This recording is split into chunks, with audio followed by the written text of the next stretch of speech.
From the Weather NorCal Command Center, this is your afternoon update. American Door Company has been family-owned and operated for over 29 years, supplying Northern California with quality garage doors, garage door openers, and installed with the best service you'd expect from a locally owned company. We serve all of Northern California from Willows all the way to the Oregon state line. Give us a call today. So I'm at the bank the other day, and I asked my bank teller if she had my app. And she kind of did one of those, no, kind of disappointed in herself for not having it. And she knew what I was doing, knew all about Weather NorCal, but just didn't download the app. And I know that there are a lot of you out there who probably don't have the app either. And I just ask you to at least give it a try. Because the more people that have my app, I need to get more and more people to download that app, because the better it is for me, because it allows Weather NorCal to grow faster. So the more you that download the app, the better it is for Weather NorCal as a whole. And the better I will be able to allow Weather NorCal to grow and make things even better for you. So do me a favor, head on out to the App Store on your iPhone or the Google Play Store and download the app for free. Just search for Weather NorCal, give it a try. I think you're going to like it. Everything I have to offer can be right there on your phone, and it's easy to access from the app. Well, take a look at this. Absolutely gorgeous day. It's been gorgeous the last several days. And there you can see out in Crescent City, I mean, not a cloud in the sky. We take you out to Trinidad. This is Elk Country north of Trinidad. I mean, look at this. I mean, on the other side of the hills there is the ocean. Beautiful sight. Blue skies there as well. Let's take you out to the valley. Now, this is going to be in motion. You can see the clear skies there, but look at those winds blowing. North end of the valley, west side of the valley, even the eastern foothills and mountains. See some pretty gusty winds out there. It's going to be breezy, gusty out there at times through the day today. But I'm also expecting a warming trend. You may have noticed already the temperatures are warming up. Now, that north wind is helping to warm things up because it goes down the mountains, right? And that air compresses and it heats up. So that's pretty typical. But we're also talking about the potential for rain early next week. And still a lot of inconsistency in who's going to see rain and who's not. But we'll take a closer look at that in a second. Let's talk about those winds because, yeah, I mean, at the Redding Airport, over 30 miles per hour. Not as bad as you head south, but still 25 miles per hour. Corning out in Cottonwood, 23 miles per hour. And as you head into the eastern foothills and in the eastern mountains, Magalia, 27. Jarbo Gap, pretty typical right there. You can see one of the stronger gusts, although Colby Mountain, that's also to the east here.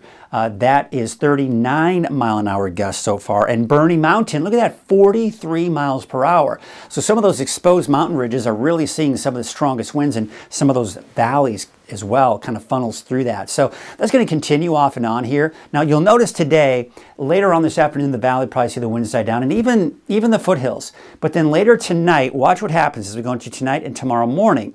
We start to see those winds, especially for the foothills, pick back up. Not so bad for the valley just yet, but then as we go into Thursday afternoon, those winds die down across the board. But look at this. By Thursday night, Friday morning, we see those winds pick up again for the eastern foothills. And then as we go into Friday afternoon, looks like the winds die down again. So it's kind of one of those off and on again things, especially for the foothills and mountains east of the valley. I think the winds will be strongest today in the valley, not as bad going into the next few days. So you're there, you can see the north end of the valley and the east side of the valley here, especially getting into the foothills. That's where we have the highest fire danger risk, all right? So you're seeing the oranges in here, so there's kind of the mid-range. This is a day that I like to call elevated fire risk because it's not terribly dry, but things are drying out as we speak with those north winds, and not to mention the fact that it's warming up. So when you have heat, when you have dry north winds, you're talking about some higher fire danger as a result. Thursday, tomorrow, you see it's barely getting some of those yellows in there. So, I mean, we're between low and high. And then you can see by the time we get into Friday, really nothing to be concerned about at that point.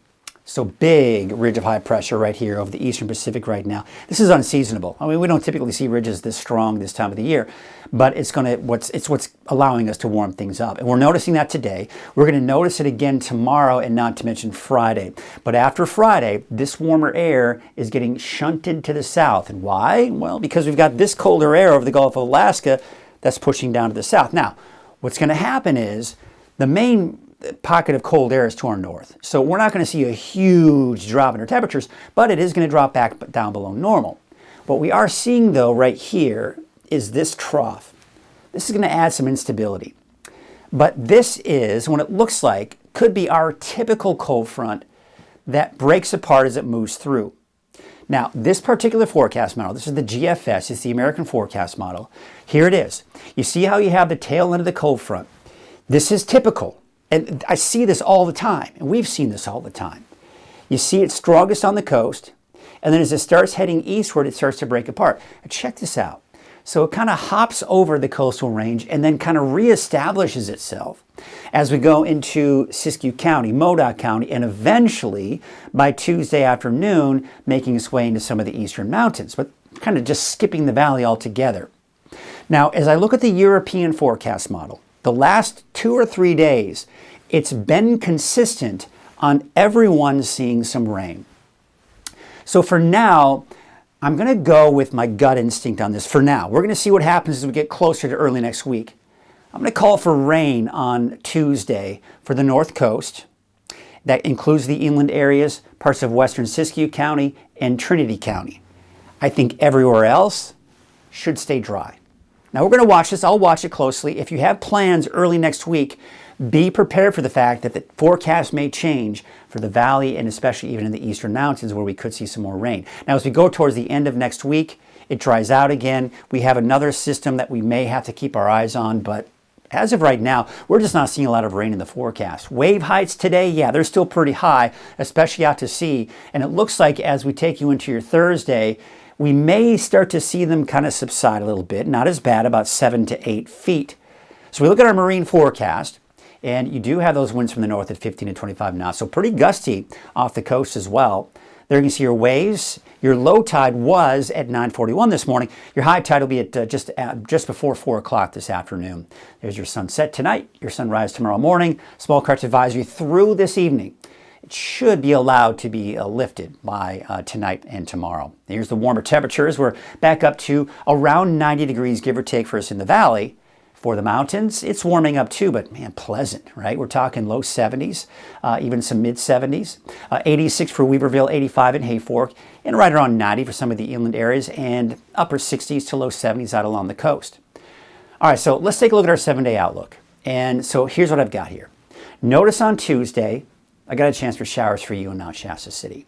I think central western Siskiyou County on Tuesday could see some showers. El Turris, at this point, I'm keeping it dry for the next 7 days, as well as Susanville. That may change. Same situation for the valley. I've got you dry.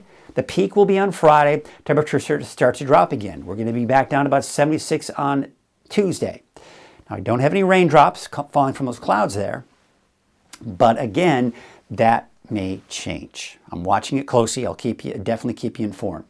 Here's what it looks like on the coast. This is where we're going to see the best chances for rain as we go into Tuesday. And really as early as Monday night. But Tuesday, also the inland areas, and there's Weaverville. There you can see that chance for showers on Tuesday as well. And again, you'll notice even the coast is seeing warmer temperatures around 70 over the next couple of days, upper 60s to low 70s. And then cooling off again with that, of course, that chance for rain I've been talking about by next Monday night into Tuesday.